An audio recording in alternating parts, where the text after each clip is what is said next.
నమస్తే అందరికి. నూతనంగా బీసీసీ అధ్యక్షుడిగా ఎన్నికైన కైలాష్ నేత గారు మన దగ్గర ఉన్నారు. మనం మాట్లాడే ప్రయత్నం అయితే చేద్దాం. నమస్తే అన్న. అన్న, ఎట్లా అనిపిస్తుంది బీసీసీ నూతన అధ్యక్షుడిగా ఎన్నికయ్యారు మీరు? మంత్రులతో కలిసి పనిచేయడం మీకు ఎలా అనిపిస్తుంది? చాలా సంతోషం. చిన్న వయసులో ఒక అవకాశం, ఓ ఉద్యమకారునికి, బలహీన వర్గాల బిడ్డకు, సామాన్య కార్యకర్తకు ఇచ్చినటువంటి గొప్ప అవకాశం. ఈ రాష్ట్రంలో సంక్షేమ కార్యక్రమాలు, ఓ సన్న బియ్యం కానీ, అదేవిధంగా పేదలకు రేషన్ కార్డులు కానీ, నిరుద్యోగులకు ఉద్యోగాలు కానీ, అదేవిధంగా రుణమాఫీ కానీ, మరి ఈ రాష్ట్రంలో మహిళలకు నిన్నగాక మొన్న కొత్త చీరల పంపిణీ కార్యక్రమాలు మొదలుకొని, మరి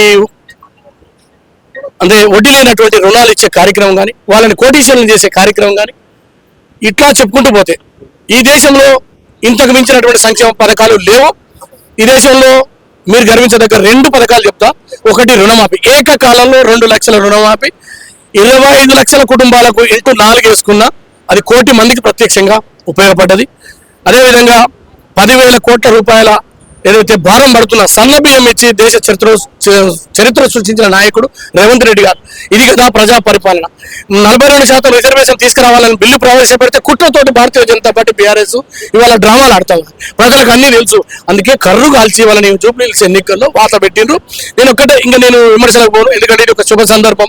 నేనేమంటున్నానంటే మీరు మారండి, ప్రభుత్వానికి సహకరించండి, ముఖ్యమంత్రి గారిని ఆశీర్వదించండి అని నేను ఈ సందర్భంగా ప్రజలకు కోరుకుంటూ, రాహుల్ గాంధీ గారు ఏదైతే నాకు గురుతమైన బాధ్యత ఇచ్చినారు, మల్లికార్జున ఖర్గే గారు, కేసీ వేణుగోపాల్ గారు, మీనాక్షి నటరాజన్ గారు, ఈ తెలంగాణ ప్రీతమ నాయకులు, రాష్ట్ర ముఖ్యమంత్రి వర్యులు పెద్దలు రేవంత్ రెడ్డి గారి సారథ్యంలో బహుజనుల ముద్దుబిడ్డ టీపీసీసీ అధ్యక్షులు బొమ్మ మహేష్ గౌడ్ గారు, నల్గొండ జిల్లాలో మరి అత్యంత పెద్ద నాయకుడు, సమాజానికి ఆదర్శంగా నిలిచిన జానారెడ్డి గారి సారథ్యంలో మరి కొందరు బ్రదర్స్ దూసుకొస్తా ఉన్నారు. వారికి కూడా స్వాగతం. అదేవిధంగా మరి కోమటిరెడ్డి బ్రదర్స్ ప్రజలతోటి మమేకమై అనేక సంవత్సరాలుగా ప్రజల మన్నన పొందిన మా నాయకుడు కోమటిరెడ్డి వెంకరెడ్డి గారు, అదేవిధంగా చామల కిరణ్ కుమార్ రెడ్డి గారు, ప్రజా పక్షపాతి పేదల పెన్నిదైనటువంటి రాజగోపాల్ రెడ్డి గారు, మరి యువ నాయకుడు మరి వేముల వీరేశం గారు, అదేవిధంగా పిఎల్ఆర్ గారు, శంకర్ నాయక్ గారు, ఈ రాష్ట్రంలో బట్టి విక్రమార్క గారు, క్రమశిక్షణ కలిగినటువంటి ఒక దళిత వర్గాన్ని నుంచి వచ్చిన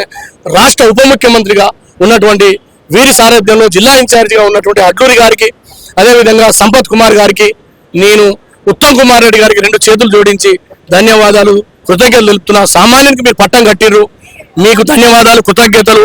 ఈ పేదల యొక్క బాధలని తీర్చడానికి ప్రభుత్వం పనిచేస్తుంది. తప్పకుండా మీ నాయకత్వాన్ని బలపరిచి రాష్ట్రంలో 2029లో రేవంత్ రెడ్డి గారి నాయకత్వంలో మరోసారి తప్పకుండా ఈ రాష్ట్రంలో కాంగ్రెస్ పార్టీ అధికారంలోకి రావడం ఖాయం. అంటే బీసీలందరూ కూడా కాంగ్రెస్ పార్టీ బీసీలందరూ కూడా ఎలక్షన్స్ కోసం వాడుకుంటుందని చెప్పి కూడా కొంతమంది నాయకులందరూ కూడా చెప్తున్నారు. ఏం చెప్తారు? అంటే ఎవరు అంటున్నది? బీఆర్ఎస్ నాయకులు. బీఆర్ఎస్ ఏమంటుందంటే అది ఆ పదవి ఆయన ఉంది కదా, వాళ్ళ నాన్నకు ఫామ్ హౌస్ పండుకుంటు అది వదిలిపెట్టి బీసీలకు ఇవ్వమని. ఇప్పుడు నాకు డీసీసీ అధ్యక్ష పదవి ఇచ్చారు. ఈ రాష్ట్రంలో 26 మందికి వచ్చింది. మరి మీరు వదిలిపెట్టుండ్రి, మీ నాయకత్వంలో గొప్పలు చెప్పుకుంటారు కదా. పోనీ ఎల్పీ లీడర్ వదిలిపెట్టు, పోనీ వర్కింగ్ ప్రెసిడెంట్ వదిలిపెట్టు. ఇది కాదు కదా సామాజిక న్యాయం. మరి ఇప్పుడు బీజేపీ రామచంద్రరావు గారు అప్పర్ క్యాస్ట్, నేను ఏ క్యాస్ట్ వ్యతిరేకం కాదు. మరి అదేవిధంగా శాసనసభలో ఎల్పీ లీడరు ఒక సామాజిక వర్గం, శాసన మండలిలో ఒక సామాజిక వర్గం, అదే సామాజిక వర్గం. మీరా మాకు చెప్పేది? కాంగ్రెస్ పార్టీ అంటే మా రక్తంలోనే, మా డిఎన్ఏలో ఉంది కాంగ్రెస్ పార్టీ. సామాజిక న్యాయం, బాబాసాహెబ్ అంబేద్కర్ ఇచ్చిన రాజ్యాంగాన్ని అమలుపరిచిన ఏకైక పార్టీ ఈ దేశంలో కాంగ్రెస్ పార్టీ. అంటే 42% రిజర్వేషన్ కావచ్చు, కామన్ డిక్లరేషన్ కింద కూడా ఇస్తా అని చెప్పి కూడా రాహుల్ గాంధీ గారు చెప్పడం కూడా చూస్తూనే ఉన్నా. ఇంతవరకు దాన్ని అమలు చేయలేదు. స్థానిక సంస్థల ఎలక్షన్స్ లో కూడా 17% వరకే ఇచ్చారని చెప్పి కూడా అంటున్నారు. 42% రావాల్సిన 17% రావడం ఏంది? అలాగే బీఆర్ఎస్ ప్రభుత్వంలో 22% వచ్చింది, ఇప్పుడు 17% వచ్చింది కాంగ్రెస్ ప్రభుత్వంలో అని చెప్తున్నారు. ఇప్పుడు ఎట్లుంటది అంటే పొంగనాల పోసే తోటి తొడగోసుకుంటే నేను మెడగోసుకుంటానంట. నువ్వు ఉన్నప్పుడు ఏమో ఈటల రాజేందర్ ముడి మీద అంటావు.